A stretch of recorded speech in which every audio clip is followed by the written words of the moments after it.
सोबत घेतले, त्याचा फायदा भाजपला झाला की फटका बसला हे सगळ्या निवडणूक निकालामधनं स्पष्ट होणार होतं आणि म्हणूनच महाराष्ट्राच्या लढतीकडे सर्वांचं लक्ष 13व्या फेरीनंतर पंकजा मुंडे 6000+ मतांनी पिछाडीवरती आहेत। बजरंग बाप्पा सोनावणे हे आघाडीवर आहेत। बीडमध्ये पुन्हा एकदा पंकजा मुंडेंची पिछाडी 13व्या फेरीनंतरची पिछाडी आहे, त्यामुळे ह्याच्या पुढची प्रत्येक फेरी ही निर्णायक फेरी असणार आहे। 6000ची पिछाडी।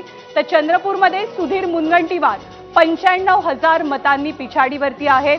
प्रतिभा धानोरकर 95,000ची लीड घेऊन आहेत। गडचिरोली चिमूर काँग्रेसचे नामदेव किरसाळ हे 39,000 मतांनी सध्या पुढे आहेत, आघाडीवरती आहेत। तर ठाण्यामधली अपडेट, नरेश म्हस्के 1,13,000चा लीड वाढतोय नरेश म्हस्के ठाण्यामध्ये। यवतमाळ वाशिममध्ये तिकडे संजय देशमुख हे देखील 46,000 मतांनी पुढे गेलेत। त्यामुळे विदर्भामध्ये खास करून ज्ञानदा मगाशी जे मार्जिन होती ती आता कुठेतरी वाढताना आपल्याला दिसते। अमरावतीत पुन्हा एकदा अपडेट आली आहे, नवनीत राणा पुढे गेलेले आहेत, 4,652 मतांची आघाडी आहे नवनीत राणांकडे। तर बुलढाण्यामध्ये प्रतापराव जाधव हे 14,000 मतांनी पुढे, तिकडे रविकांत तुपकर मैदानात होते, मात्र तिकडे 14,000ची लीड प्रतापराव जाधव यांना।